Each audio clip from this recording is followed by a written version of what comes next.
सभी दोस्तों को जय हिंद। Welcome to my new video. तो दोस्तों कैसे हैं आप सब लोग। आशा करता हूं कि सब अच्छे होंगे। दोस्तों आपके काफ़ी सारे कमेंट आ रहे थे मेडिकल के ऊपर कि सर मेडिकल का प्रोसेस क्या होता है, हेड कांस्टेबल मिनिस्टर और एएसआई स्टैनो के लिए दोस्तों हमारा जो सीआरपीएफ के अंदर मेडिकल किससे किसे लिया जाता है। तो दोस्तों मैंने सोचा अभी आपको एक छोटी सी एक वीडियो बना के थोड़ा समझा दी जाए कि प्रोसीजर क्या होता है मेडिकल का, क्योंकि दोस्तों अभी तो काफ़ी टाइम है मेडिकल के लिए, अभी टाइपिंग है आपका और भी काफ़ी चीज़ें होनी है।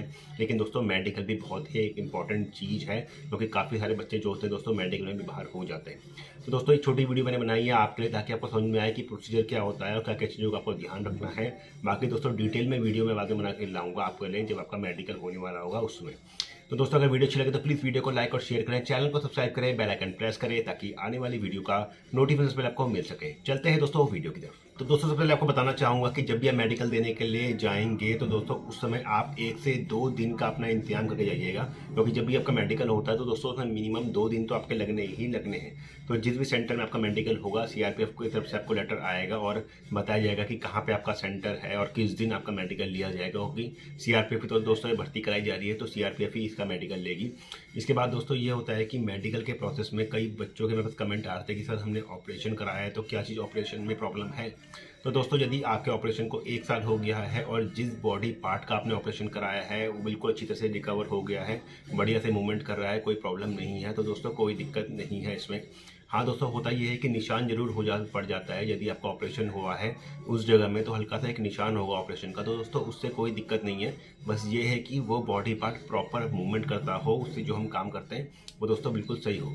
इसके बाद दोस्तों बात करते हैं और मेडिकल में क्या क्या चीज़ें पूछी जाती हैं, क्या क्या चीज़ें इंपॉर्टेंट है। तो दोस्तों फर्स्ट मैं बताना चाहूँगा आपको, जो कलर विजन की प्रॉब्लम यदि किसी को भी है दोस्तों बच्चों को, तो दोस्तों ये बहुत ही बड़ी समस्या है, क्योंकि दोस्तों इसका इलाज भी उतना संभव नहीं है। सिर्फ ये है कि इशारा की जो हमारी बुक पढ़ाई जाती है वो दोस्तों सारी फोर्सेस में है, चाहे हमारे इंडिया के अंदर कोई भी भर्ती चलती है तो दोस्तों वो इशारा की ही हमारी कलर विजन की बुक को पढ़ाया जाता है।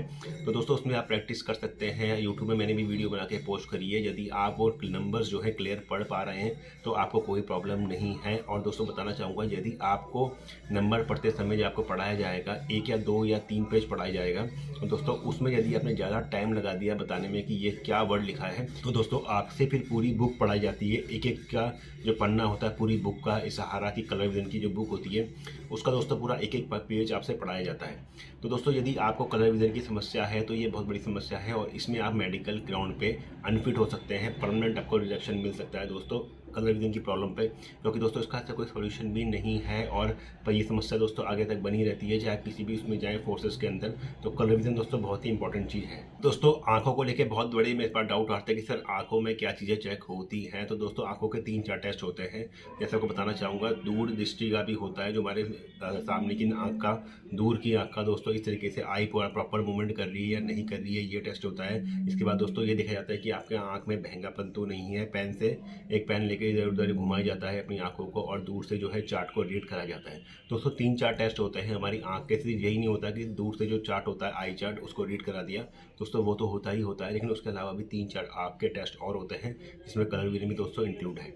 तो दोस्तों यदि आपको थोड़ा कम दिखाई देता है अपनी आंख से तो अभी आप लेंसिक ऑपरेशन बिल्कुल भी ना कराएं, क्योंकि दोस्तों कम से कम 1-2 साल का तो गैप होना चाहिए लेंसिक ऑपरेशन में। और 20 साल से यदि किसी की एज कम है तो दोस्तों एज पर इंस्ट्रक्शन क्लियर लिखा गया है कि 20 साल से उम्र वालों को बिल्कुल भी नहीं कराना चाहिए लेंसिक सर्जरी। इसके बाद दोस्तों बात करते हैं नॉक नीज की। ऐसा नहीं है कि आपके पैर, दोस्तों प्रॉपर मेडिकल चेक किया जाता है सीआरपीएफ के अंदर भी, जो आपकी भर्ती चल रही है हमारी हेड कांस्टेबल मिनिस्टर की। जैसे आपने आर्मी और एसएससी जीडी की भी दोस्तों भर्तियां दी होंगी, उस तरीके से ही मेडिकल लिया जाता है और उसी दोस्तों प्रोसीजर को फॉलो किया जाता है। दोस्तों नॉक नी भी आपकी चेक होती है, कैरी एंगल भी चेक होता है आपका, और दोस्तों चेस्ट का एक्सरे, ब्लड टेस्ट, दोस्तों ये सब चीज़ें हमारी मेडिकल में काउंट होती हैं।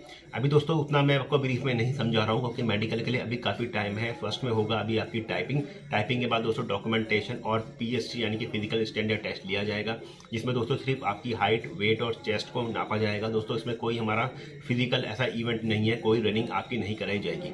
यदि दोस्तों आप इन सबको क्लियर कर लेते हैं तो उसके बाद आप जाएंगे मेडिकल में। दोस्तों प्रोसेस अभी काफ़ी लेट है, इसलिए मैं आपको थोड़ा सा समझा रहा हूँ कि क्या क्या चीज़ें होती हैं मेडिकल। इसके बाद दोस्तों एक बहुत ही इंपॉर्टेंट चीज़ आती है मेडिकल में, जो है दोस्तों हमारा बीपी, जो ब्लड प्रेशर दोस्तों हमारा नापा जाता है और दोस्तों हमारी हमारी जो पल्स रेट नापी जाती है। दोस्तों इसमें बहुत सारे बच्चे बाहर हो जाते हैं क्योंकि उनका ब्लड प्रेशर दोस्तों जो है वो ज़्यादा आ जाता है। तो हाँ दोस्तों, कहने के लिए बहुत छोटी चीज़ है कि बीपी में हमको बाहर कर दिया, री मेडिकल मिल गया, लेकिन दोस्तों बीपी बहुत ही इंपॉर्टेंट चीज़ है। यदि बाद में आप फिजिकल इवेंट कुछ करते हैं और आपका बीपी या दोस्तों बढ़ जाता है तो दोस्तों उसमें हार्ट अटैक का खतरा ज़्यादा होता है। इस वजह से दोस्तों हमारी फोर्स के अंदर जो है बीपी यदि किसी को पेशेंट है तो दोस्तों उसको मेडिकल ग्राउंड पे अनफिट होने के चांसेस दोस्तों बहुत ज़्यादा हो जाते हैं। दोस्तों बीपी बढ़ता है इसलिए क्योंकि हम थोड़ा घबराते हैं। जब हमारी मशीन लगती है हाथ में तो दोस्तों उस समय भी हमको घबराहट होती है। हम मशीन की तरफ देखते हैं और ये सोचते हैं कि हम कहीं बाहर ना हो जाए और हमारी प्रॉब्लम ना हो जाए, कहीं हमारा बीपी ज़्यादा ना आ जाए। दोस्तों ये सब चीज़ें सोचने से बीपी ज़रूर बढ़ता है। दोस्तों आपको जब भी आपका बीपी नापा जाएगा तो आपको मशीन की तरफ बिल्कुल भी नहीं देखना है, आपको कहीं और देखना है, कुछ और सोचना है। अपने घर के बारे में सोच सकते हैं आप, कुछ और आपका ध्यान आपको कहीं और ले जाना है ताकि और लंबी लंबी सांसें लेनी है और हो सके तो उससे पहले ठंडा पानी पी लेना है एक बार, ताकि दोस्तों बीपी आपका एक बार में नॉर्मल आ जाए। और दोस्तों ये ध्यान रखें कि उससे पहले आप कहीं भागा दौड़ी ना करें ताकि आपकी जो पल्स है वो थोड़ी बढ़ जाएगी। दोस्तों हमारी बारी में भी कई लड़के एक बार ऐसा हुआ कि डॉक्यूमेंट बाहर छोड़ दिए और बीपी नापने से पहले भाग के जाके डॉक्यूमेंट लेके आए तो बीपी दोस्तों थोड़ा हार्ट रेट बढ़ गई और बीपी नापने में थोड़ा पल्स भी ज़्यादा आ गई और बीपी थोड़ा ज़्यादा आ गया तो दोस्तों उनको री मेडिकल दे दिया गया था। दोस्तों एक छोटी छोटी मिस्टेक है जो आपको नहीं करनी है अपने से मेडिकल में, कि अपने से भी हम कुछ गलतियाँ कर देते हैं जिसकी वजह से दोस्तों हम बाहर होने के चांसेस, हमारे री मेडिकल मिलने के चांसेस दोस्तों काफ़ी ज़्यादा हो जाते हैं। अब दोस्तों एक चीज़ बताना चाहूँगा, जैसे हमारे नाक में होता है दोस्तों डीएनएस, कई लड़कों के दोस्तों नाक में डीएनएस होगा और एक क्वेश्चन में मेरे पास सर आ रहा था कि सर डीएनएस चेक होता है, तो दोस्तों जरूर डीएनएस चेक होता है। कान के वैक्स वगैरह आपकी सब कुछ चेक होता है, जो के दांत है दोस्तों ये सब चीज़ें चेक होती हैं। पहले दोस्तों बात करते हैं आपके नाक के डीएनएस की। दोस्तों यदि आपके नाक में डीएनएस की समस्या है तो जरूर आपको री मेडिकल दिया जाएगा और दोस्तों इसमें आपको सर्जरी आप करा सकते हैं। दोस्तों बताना चाहूँगा पर्सनली मैंने भी सर्जरी कराई है दोस्तों, और इससे पहले मैं एयरफोर्स के जो है अपने टेस्ट में मैं पास हो गया था तो उसके लिए मैंने अपनी जो है सर्जरी कराई थी डीएनएस की। उसके बाद दोस्तों मैं इसमें अपना क्लियर करके आ गया हूँ। अब दोस्तों बात करते हैं यदि आपके जो टीथ है, टीथ दोस्तों कितने होने चाहिए। दोस्तों आपके 14 डेंटल पॉइंट होने चाहिए, इसमें आप आराम से क्लियर कर जाएंगे। यदि दोस्तों आपके 1 या 2 दांत नहीं है या फिलिंग कराइए या आपने रूट कैनाल कराइए या कुछ भी कराया है दोस्तों 1 या 2 दांतों में, तो भी कोई समस्या नहीं है, आप आराम से क्लियर कर जाएंगे। दांत टेढ़े मेढ़े हैं दोस्तों कोई दिक्कत नहीं है, ऊपर नीचे है दोस्तों उसमें थोड़ा प्रॉब्लम हो सकता है, लेकिन आपका जो दांत है, जैसे आप मेरे दांत देख पा रहे हैं, एक के नीचे एक है दोस्तों, तो इसको एक चीज़ पॉइंट गिना जाता है। और इसके बाद दोस्तों हमारे जो पीछे के जो दांत है इनके अलग पॉइंट है, आगे के दांतों के अलग पॉइंट है। दोस्तों दांतों से रिलेटेड मैंने अलग से एक वीडियो बना के पोस्ट करी है, आप जाके मेरे चैनल पर जाके देख सकते हैं कि कितने डेंटल पॉइंट किस तरीके से काउंट होते हैं दोस्तों, वो मैंने पूरा ब्रीफ समझाया है उसमें। लेकिन आप इतना समझ लीजिए यदि आपके दांत 1-2 नहीं भी हैं या 1-2 में आपने फिलिंग कराई है तो दोस्तों उसमें कोई प्रॉब्लम नहीं है, आप टेंशन बिल्कुल भी ना लें, दांतों में आराम से 14 डेंटल पॉइंट आपके आ जाएंगे। तो दोस्तों जैसे मैं आपको बताया इन चीज़ों में ही थोड़ा सा खतरा ज़्यादा होता है री मेडिकल मिलने का और मेडिकल ग्राउंड पे अनफिट होने का। बाकी दोस्तों इतना हार्ड कोई मेडिकल नहीं होता है, आराम से आप क्लियर कर जाएंगे, बस यही है थोड़ा डरना नहीं है और अपने बीपी को कंट्रोल रखना है।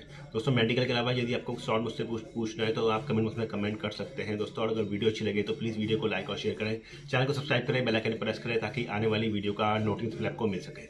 मिलते हैं दोस्तों नेक्स्ट वीडियो में, तब तक के लिए जय हिंद।